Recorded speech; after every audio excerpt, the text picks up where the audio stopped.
What is up, guys? It is Chiliac here with the start of Season 10, and kicking off this season, I'd love to make a Bard guide for you guys.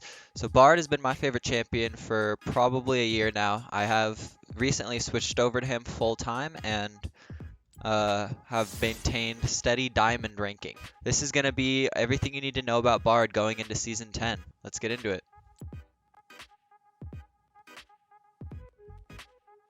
So first we're going to talk about the runes, okay? So Bard has about 4 main rune pages. One that I go most of the time is the normal rune page. Here you have Electrocute, Cheap Shot, Zombie Ward, and Ingenious Hunter. And then you go Bone Plating and Revitalize. So basically, that's normal Bard. That is what you want to do. Some triggers to go normal Bard is if you see heavy team fight on the enemy team and you need to protect your carries. So this would be your most typical Bard build. You go your Relic, Boots, Mobies always, very important for Bard. Twin Shadows, Redemption, Locket, Athenes. I would do that in that order. You can switch these around normally, but this gives you a lot of armor and magic resist from Locket, magic resist from this, health from this, AP from this. Just a very well-rounded build that really helps your team throughout team fights. Some triggers to go normal Bard are if you see a lot of team fight on the enemy team. So champions like Rumble, Cannon, Gangplank, Jarvan, enemy champs that just want a team fight, deathball you, Locket, Locket Shield, Redemption, Twin Shadows to slow down the engage, Athenes to heal your allies. Very good. Can carry team fights very hard against engage slash team fight oriented team comps. This is the best time to go the normal Bard build. Now we're going to talk about the second build, more supportive style, which is, it's kind of the same trigger, but if you have a hyper carry ADC or a lot of carries on your team and you don't need a tank or you don't need damage, this is your go-to. You're going to go Guardian, Font of Life. So Guardian, basically just when you're near someone, if you W them, it gives them a shield if they get hit. Bone Plating is really good for trading in lane. Revitalize buffs all your items. Ingenious Hunter, a key rune for Bard, which I should have talked about in the Electrocute tab, but we could talk about it now. And this is because you get Redemption, Locket, Twin Shadows, sometimes Azanias. There's a bunch of items that go really well with it that have active cooldowns, and this just helps all the more. Zombie Ward's also really good for Bard, gets your vision score up, gets you those MVPs, you know? Yeah, basically. This is pretty basic rune page. You go offense, health, armor if you're against more AD or AP, whatever. Next up, we got Omnibard. Now, Omnibard. I have not experimented with this one as much, and but it's a brand new build. Omnistone has been buffed like 3 patches now. We're going into patch 10.1. It came out this morning, and you want Omnistone. Perfect timing. I would say boots, but you need early boots on Bard, so yeah, not good. And then Hex Flash isn't very useful. This, if anything, you'll build into Azanias eventually, so it's good. Biscuit Delivery, Cosmic Insight, and then this build that you're going to go with this rune page is seriously lacking CDR, so Mana Flow Ban and Transcendence are going to be your go-to. Offense. So the build you want to go with this setup is going to be, this is going to be your core. You're going to get your Relic Shield, you're going to get your boots, and then you're going to get your Dead Man's. Now Dead Man's play is a very good item for Bard. You get to run around the map like you're freaking Usain Bolt, and your first auto, which is procced by your Halo Blades and or Omnistone, comes out really fast, to say the least. And then when you get an RFC after, increases the range, increases your attack speed even more, and gives you even more movement speed. So you become Usain Bolt 2.0. And these two items, this build is very strong if you do not need that team fight that you're looking. If the game's looking scrappy, the enemy team has stuff like Kiana, Talon, things that you're gonna roam on you a lot, and champions like Hecarim, who aren't exactly teamfight champs, but like they're skirmish heavy champs. This is the build that you are gonna want to go for. This is your core. You can add on whatever you'd like. Yeah, that's basically it for this build. You run around autoing everything, killing everything, doing second most damage on your team because your team is trash. That's about it. And let's go on to the next one. You go Hail Blades, TMP RFC, which is Dead Man's Play Rapid Fire Cannon. Hail Blades ensures you maximize your damage with those 2 items. It's like the same thing, but just you have Hail Blades all the time and you do a little more damage. So basically Omnistone is for if you need a bunch of stuff, you know. Omnistone is basically you swap through your runes over and over and over. So yeah, that's how that goes.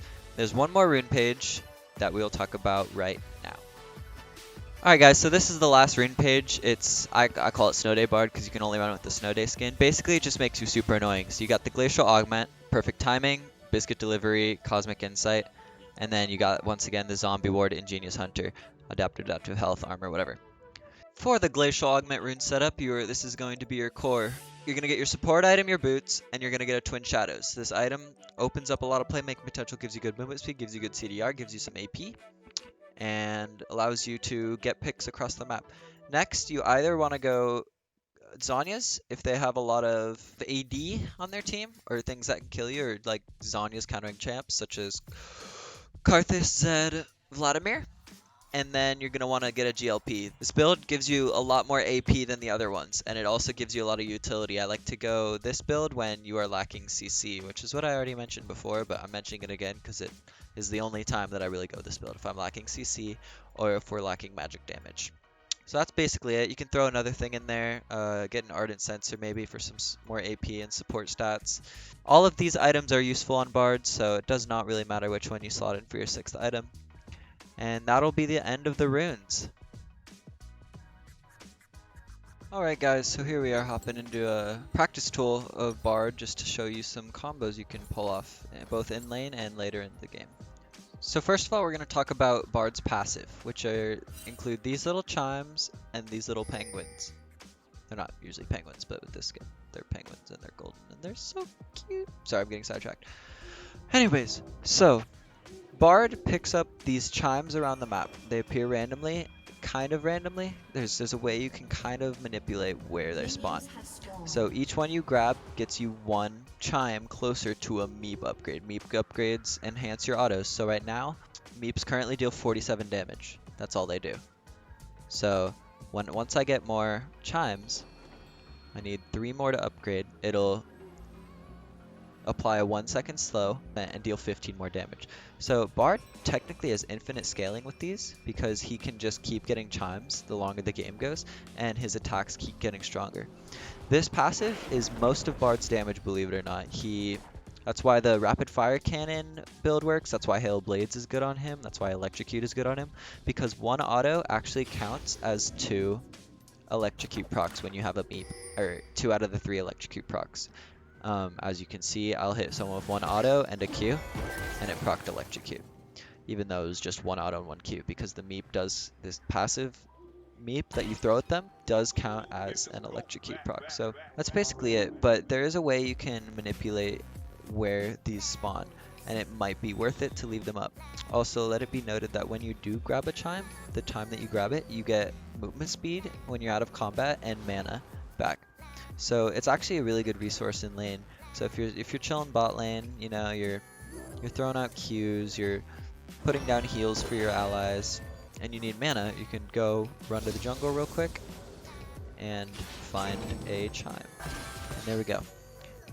It also gives me an incentive to go ward. I'm like, oh, I'm running a little mana. Here, I'll give you a pot of cocoa, and then I'll go ward. There you go. So basically, yeah, that's his passive. Some good ways to utilize this is as you're coming back from lane. Let's say I'm coming back from lane and I am running through. Let's say I'm full mana because I just got back from lane. Small thing you can do is there's no point. When you grab this, you get mana, basically. So you're at full mana, throw a W down. Just a random W, why not? You grab it back, you lost what? 5% mana. It's really not much. And then once again, you can even leave that guy there because he's so safe. You can leave him there, go fight some people, throw down a heal, Q, flash, you know, whatever. Come back. Oh, I need more mana. It's still there. Chimes don't expire except after 10 minutes, so one's really got to be abandoned for it to disappear. That's pretty much it for his passive. Throw W's down before you grab chimes in the jungle. And the more you get, the stronger you get. The more you pick up, the stronger your autos get. That's about it. So now we're going to talk about Bard's Q. Bard's Q is his main trading tool in lane. It's not most of his damage, but it is his main trading tool. And there are some key ways you can land more Qs in your games. if you use this tip. So you want to look to bounce a Q off of a minion to hit someone in the back. Okay, now that the wave has evened out, we're going to spawn an enemy dummy. Say it's someone trying to poke us, an enemy ADC. You can land a stun like this. Hits one minion and then hits the enemy. The enemies usually don't expect it because they're like, oh, I'm behind minions, I'll be fine. And then you hit a stun by hitting the back line of the minions and then them. So like this. Someone's sitting back there, that's a good stun. And then you can also catch people off guard if they're up there. You can slide it right past that guy and hit that one and that one. But yeah, that's the most common way that you're going to land stuns in lane. And then to complete the combo, I'm going to clear all these. To complete the combo, you would want to follow it up with an auto attack and an ignite if they're low enough. So there's an enemy there, you hit him with one of these, and then you go boom, ignite, you know. Q is also very good for following up with your ult. So let's say it's an enemy in the jungle, you land an ult, time it correctly, easy stun, free, okay?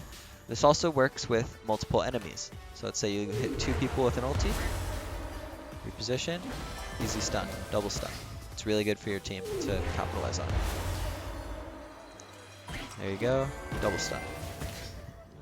Also keep in mind that these do go through walls. So if there's an enemy trying to escape, this way, you can shoot it through walls, and then it'll only hit a wall after it hits someone. So you can land stuns there. That's pretty much it for Bard's Q. It's pretty straightforward. You hit 2 people with a thing. Oh, one thing to note actually is that the range is greatly increased once it hits something.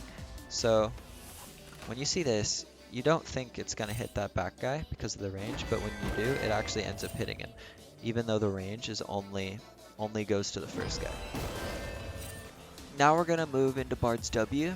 Basically, as you're running through the jungle, if you have full mana, which you most of the time will when you are coming off of a reset, you can throw down a W and then pick up a chime.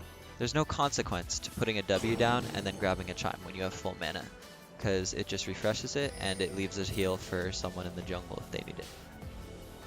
That's basically it. You can press it on an ally to heal them instantly, rather than putting one down. You can press it on yourself. It does work on yourself.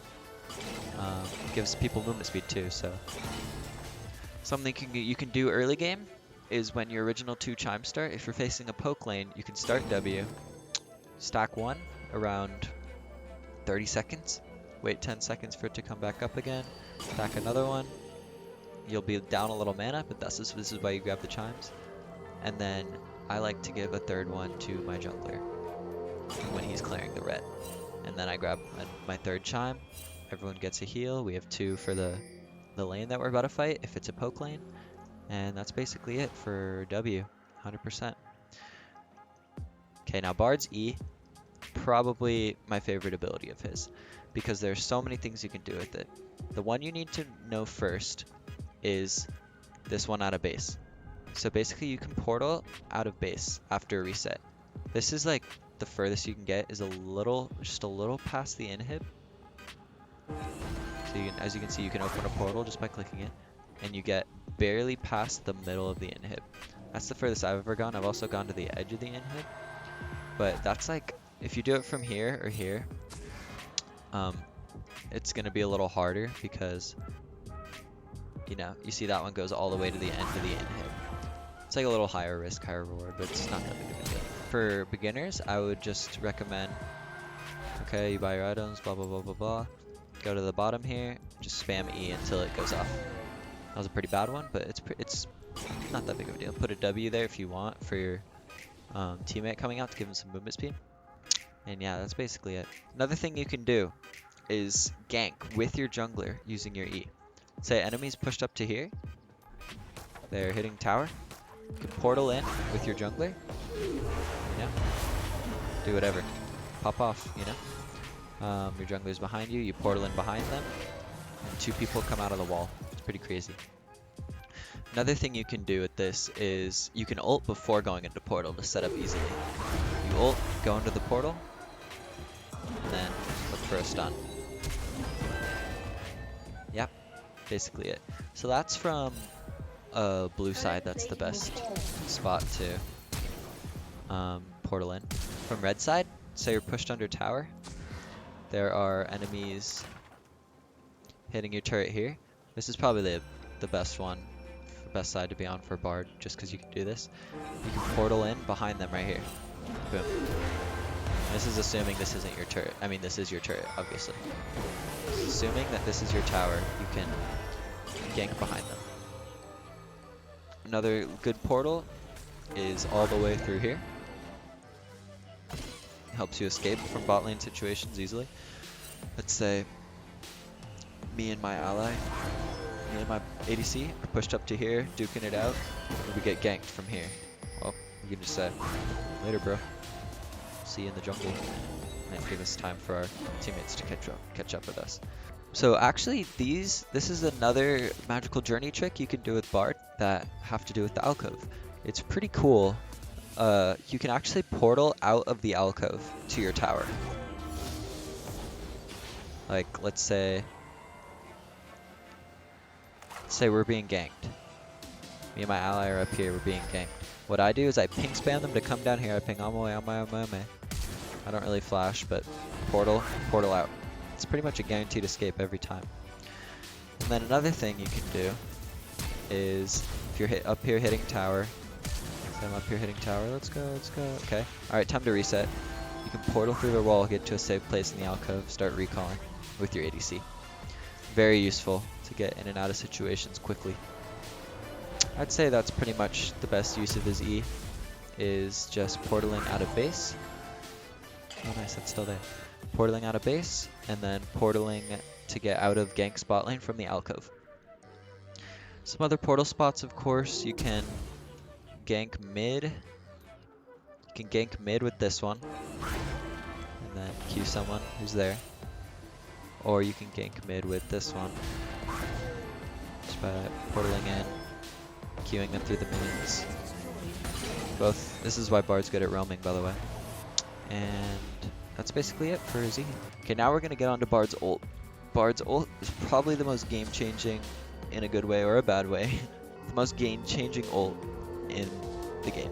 Say people are running away. Basically, it's big range ulti. You can hit people all the way over there. Puts them in a stasis for 2.5 seconds. Puts them in a Zhonya's of their own. It makes it really easy to hit stuns on 2 different enemies, like I said earlier in the Q part. However, this is not all you can do with this ulti. There are 2 Bard's core items that go really well with this ultimate ability. So, Twin Shadows is you spawn the spooky ghosts. They go, they find someone, they slow them, make them impossible to get out of your ulti, and then you get a free stun. Okay? So that's the first thing. This is the reason why Bard rushes Twin Shadows. Sometimes, most of the time. Another thing you can do with your ult is it takes 2.5 seconds for them to come out of stasis, and it takes 2.5 seconds for redemption to come down. So right as your ult hits them, you can call in a redemption, and it'll damage them right as they come out for 10% of their maximum health.